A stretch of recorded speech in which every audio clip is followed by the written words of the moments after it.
Hello students, हम लोगों ने पिछले वीडियो में देखा था सूरदास के पद। तो सूरदास के पद में पद 1 और 2 हमने देखे थे। आज हम सूरदास के पद 3 देखेंगे, जिसमें कि हमारे हरि हारिल की लकड़ी, इस पद के बारे में व्याख्या करेंगे। हमारे हरि हारिल की लकड़ी, इस पद में सूरदास जी ने प्रस्तुत पद में सूरदास जी ने गोपियों के माध्यम से ये कहलाया है कि हमारे हरि हारिल की लकड़ी है। और हारिल एक पक्षी होता है विशेष प्रकार का, जो अपने पंजे में जब उड़ना सीखता है तभी से एक तिनका दबाए रहता है, और उस तिनके के सहारे वो पूरे जीवन उड़ता है, और जब तक वो मर नहीं जाता वो अपने पंजे से उसके तिनका नहीं छूटता। वो अपने तिनके को उस तिनके को अपने पंजे से नहीं छोड़ता है। तो हारिल नाम के पक्षी से उन्होंने अपने को हारिल पक्षी बताया है गोपियों ने, और कृष्ण को वो तिनका बताया है जिसके सहारे वो जीवित है। तो गोपियों ने उद्धव से कहा, जो योग का संदेश देने आए उद्धव से, पहले पद में उन्होंने व्यंग किया कि तुम तो कृष्ण के प्रेम से बिल्कुल विरक्त हो, तुम कृष्ण के समीप रहकर भी उनके प्रेम को समझ नहीं सके, तुम बिल्कुल तेल लगी हुई गगरी के समान हो, तुम कमल के पत्ते के समान हो। उनको उलहना दिए, उन्हें ताने दिए। दूसरे पद में गोपियों ने ये बताया कि वो जो है कृष्ण के प्रति इतनी प्रेम से अनुरक्त हैं, प्रेम में कृष्ण के प्रति, कि कृष्ण से उम्मीद करती थी, आशा करती थी कि वो आएंगे और उनके दुख दर्द को दूर करेंगे। लेकिन उनकी बातें उनके मन में ही रह गई, क्योंकि कृष्ण आए ही नहीं।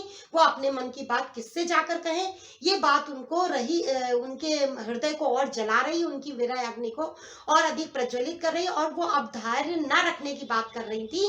दूसरे पद में कह रही थी कि वो धैर्य क्यों रखें, क्योंकि उन्होंने कृष्ण ने अपनी मर्यादा का पालन ही नहीं किया। मर्यादा का पालन करना मतलब कि अपनी कही हुई बात को पूरा करना, अमल करना, अपने वादे से मुकरना नहीं, ये होती है मर्यादा।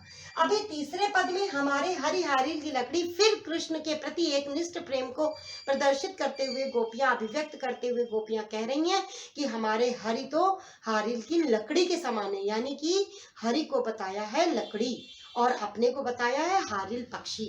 हारिल पक्षी बताया ही दिया कि कैसा होता है।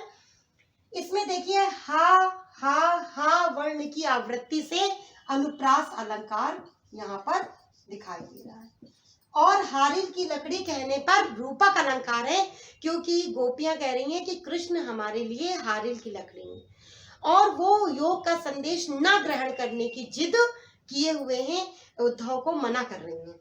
वो कहती हैं कि मन क्रम बचन नंद नंदन उर यह दृढ़ करी पकड़ी। हमने मन, वचन और कर्म से, मन माने मन से, वचन माने वचन से, यानी कि अपने इरादे से, और क्रम माने कर्म से, अपने कर्म से नंद नंदन को अपने उर माने हृदय से, दृढ़ माने दृढ़ता पूर्वक, करी माने पकड़ा हुआ है, उन्हें पकड़ रखा है, और अब हम उनका साथ मरते दम तक नहीं छोड़ सकते। उनके प्रेम को हम मरते दम तक नहीं छोड़ सकते। आगे कहती है, जागत सोवत स्वप्न दिवस निस कान कान जकरी। कान कान फिर से प्रयुक्त हुआ 2 बार, कान्हा कान्हा। तो इसमें पुनरुक्ति प्रकाश अलंकार है इस पद्य में। वो कहती हैं कि सोते जागते सपनों में दिन रात हम सिर्फ कान्हा कान्हा ही जपते हैं। हमारे पास और दूसरा कोई काम नहीं है, दूसरा किसी का नाम नहीं है जिसका हम नाम ले सकें। सुनत जोग लागत है जो करुई ककरी। उन्होंने योग बताया था कि योग का संदेश लेकर आए हैं। तो योग संदेश उनके लिए किस प्रकार का है? कड़वी ककड़ी के समान है। कैसा है? कड़वी ककड़ी के समान है, क्योंकि योग का संदेश उनको ग्रहण करने का, जिसने आम का मीठा रस चख लिया हो, मीठे रसपान कर लिया हो, उसको अब योग जैसा संदेश कड़वी ककड़ी के समान लग रहा है, क्योंकि वो पर ब्रह्म का ज्ञान है। और पर ब्रह्म के ज्ञान के लिए जटा धारण करना और जो है योगी जैसा वेश बनाकर रखना, संतों जैसा वेश बनाकर रखना, जटाओं में बरगद का दूध लपेटकर जटाएं बांधना, ये सब अब उनके बस की बात नहीं है। योग तपस्या करना उनके बस की बात नहीं है। तो वो कह रही हैं कि सुनते ही योग का संदेश ऐसा लग रहा है जैसे हमने कड़वी ककड़ी चख ली हो। जो में उत्प्रेक्षा अलंकार है, तो अनुप्रास के साथ और कौन सा अलंकार प्रयोग किया है? उत्प्रेक्षा अलंकार है। यहाँ पर रूपक अलंकार है। हारिल की लकड़ी में गोपियां कह रही हैं कि कृष्ण हमारे लिए हारिल की लकड़ी के समान है। आगे कहती है, सु तो व्याधि हमको ले आए, देखी सुनी न करी। ऐसा लगता है कि तुम तो हमारे लिए एक व्याधि ले आए हो। व्याधि का मतलब होता है रोग। व्याधि ले आए हो, रोग ले आए हो, न जो हमने कभी देखा है ऐसा रोग, न कभी सुना है, और न हमें कभी ऐसा रोग हुआ। तो हमने न सुना, देखा, न करा, यानी कि न हमें कभी ऐसा रोग हुआ है। यह तो सूर तिनहि लय सौंपो। सूरदास जी कहते हैं कि गोपियां उनसे कह रही हैं उद्धव से कि अब ये तो तुम उद्धव उन्हीं को लेके सौंपो जिनके मन चक्री। ये योग का संदेश हमारे लिए नहीं है, ये किसके लिए है? चंचल मन वालों के लिए है, जिनके मन चंचल हो। चंचल मन वालों को ये योग का संदेश सौंपो, जिनके मन चक्री। अगली पंक्ति है, अगले चौथे दोहे, हम हरि है राजनीति पढ़ाए। चौथा पद है, हरि है राजनीति पढ़ाए।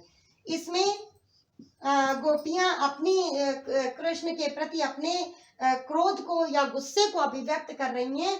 हरि है राजनीति पढ़ाए, यानी कि वो कहना चाहती हैं कि कृष्ण तो राजनीति पढ़ लिए हैं, कृष्ण तो अब राजा हो गए हैं और उनको अब राजनीति का ज्ञान हो गया है। राजा लोग जो होते हैं वो अपनी प्रजा को कैसे रखा जाए, इस बात का उनको गुरु के द्वारा ज्ञान करा दिया जाता है। कैसे राजा कैसा व्यवहार करते हैं अपनी प्रजा के साथ, इस प्रकार का ज्ञान कराया जाता है, जो कि अलग ही प्रकार का ज्ञान है। और वो कृष्ण अब हमारे साथ वो वाले कृष्ण नहीं रहे जिनको हम जानते थे। कृष्ण का व्यवहार अब चेंज हो चुका है, परिवर्तित हो चुका है, और अब कृष्ण के इस व्यवहार के साथ हम उनके साथ नहीं रह पाएंगे। उनके इस व्यवहार की हमें अपेक्षा नहीं थी। तो इसलिए कह रहे हैं कि हरि है राजनीति पढ़ियाए। हरि ने तो राजनीति पढ़ लिया है, अब हम समझ गए हैं। समुझी बात कहत मधुकर के, समाचार सब पाए। समाचार सब में अनुप्रास अलंकार है। फिर से कह रहे हैं कि मधुकर यानी भौरे को उल्हाना देते हुए कहती, वहीं पर जब गोपियां बैठी होती हैं तो वहीं पर एक भौरा आ जाता है बगीचे में, और बगीचे में भौरे को ही उल्हाना देती हैं, ताने देती हैं कि हम गोपियों को, भोली भाली गोपियों को क्यों परेशान कर रहे हैं। तो और उद्धव चूंकि उनके लिए योग का संदेश लेकर आए हैं कृष्ण की तरफ से, इसलिए वो भौरे के माध्यम से उद्धव को ही डायरेक्ट ना कह के इनडायरेक्ट ताने दे रही हैं कि हम सारी बात समझ गए हैं मधुकर की, भौरे की हम सारी बात समझ गए हैं, और हमें अब इस प्रकार के समाचार मिल गए हैं कि कृष्ण कैसे हैं, कृष्ण का व्यवहार अब बदल चुका है। एक अति चतुर होते पहले से ही वो तो चालाक थे, अब गुरु ग्रंथ पढ़ाए। गुरु ग्रंथ में भी अनुप्रास अलंकार है। तो पहले से ही तो कृष्ण चालाक थे, और अब तो उन्होंने गुरु ग्रंथ पढ़ लिया है, यानी कि राजनीति का अपने गुरु के द्वारा कोई पढ़ाया हुआ राजनीति का जो ग्रंथ होता है वो ग्रंथ पढ़ लिया है। तो अब तो वो और भी चालाक हो गए। बड़ी बुद्धि जानी जो उनकी, बड़ी बुद्धि में भी अनुप्रास है। बड़ी बुद्धि जानी जो उनकी, गोपियां कहती हैं कि अब हम जान गए कि उनकी बुद्धि बढ़ गई है, उनकी बुद्धि, उनका ज्ञान बढ़ गया है, अब वो ज्यादा ज्ञानवान हो गए हैं, इसलिए उन्होंने ये योग का संदेश हमारे लिए भेजा है। योग संदेश पठाए, योग संदेश माने योग का ये संदेश हमारे लिए भेजा है। तो अब हम समझ गए हैं कि वो ज्यादा बुद्धिमान हो गए हैं, ज्यादा ज्ञानवान हो गए हैं, ज्यादा पढ़ लिख गए हैं। उद्धव भले लोग, आगे के उद्धव से कहती हैं कि अरे पहले के लोग ही अच्छे हुआ करते थे, जो पर हित डोलत धाये, जो दूसरों के हित के लिए एक जगह से दूसरी जगह डोलते थे, यानी घूमते फिरते थे, जो दूसरों के परोपकार के लिए घूमते थे, तो वो पहले ही के लोग अच्छे हुआ करते थे। तुम तो हमें और परेशान करने चले आए, तुम हमारे कोई अच्छाई के लिए नहीं आए, बल्कि हमें और दुख देने, हमें खुश करने की बजाय हमें और दुखी करने चले आए हो। अब अपने मन फेर पाइए, चलत हुते जो चुराए। गोपियां कहती हैं कि हम किस मन से इस योग संदेश को ग्रहण करें, जो चलते समय कृष्ण ने हमारा मन ही चुरा लिया था। तो अब हम फिर से अपना मन पाए, फिर मन पाए, फिर से अपना मन पाए, तब तो हम कृष्ण के इस योग संदेश को अपने मन में धारण करें। क्योंकि कह रहे हैं कि आप अब अपने मन फेर पाएंगे, यानी फिर से जब हम अपना मन वापस पा जाएंगे, तब हम इस योग संदेश को ग्रहण कर पाएंगे। ये योग संदेश हमारे मन की बस की बात नहीं है। उन लोगों को देने को संदेश कहती हैं जो इनके मन चक्री हैं, जिनके मन चंचल है, जो नित अपने नए ईश्वर परिवर्तित करते रहते, बदलते रहते। वो कह रही हैं कि कृष्ण तो पहले से ही चालाक थे, वो हमारा मन पहले ही ले गए, अपने साथ चलते समय ही चुरा के ले गए हैं। तो हम किस मन से योग का संदेश ग्रहण करें। आगे कहती हैं, ते क्यों अनीत करें आपुन जे और अनीत छुड़ाए। ते वो क्यों आप अनीति कर रहे हैं, अन्याय कर रहे हैं हम सबके साथ, जबकि राजा का तो काम होता है दूसरों के अन्याय को छुड़ाना, यानी कि दूसरे के अन्याय किए गए अन्याय का दंड देना। और खुद क्या कर रहे हैं, खुद ही अन्याय कर रहे हैं। ये अनीति करें क्यों आपुन, वो खुद ही क्यों अनीति कर रहे हैं, अन्याय कर रहे हैं हमारे साथ, जब वो खुद अनीति को छुड़ाने वाले हैं, अनीति को दूर कराने वाले हैं। आगे अगले लाइन में कहती है, राज धर्म तो यह सूर्य जो जे प्रजा न जाहि सताए, जो प्रजा को सताए नहीं। राज धर्म बता रही हैं गोपियां।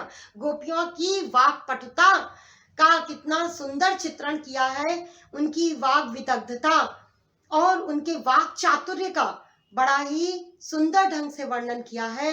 गोपियां अपने को अबला और भोली भी कहती हैं एक और कृष्ण को अपने व्यंग बाणों से, अपनी ही बातों से परास्त कर देती हैं, वाक चातुर्यता से परास्त कर देती हैं। वो कहती हैं कि कृष्ण को ऐसा नहीं करना चाहिए, क्योंकि राजधर्म कहता है कि दूसरों के साथ प्रजा को सताना नहीं चाहिए।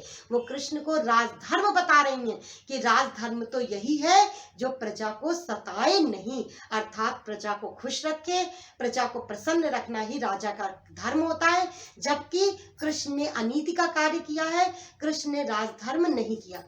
ये वीडियो यहीं पर बंद करते हैं। Good day, have a nice day.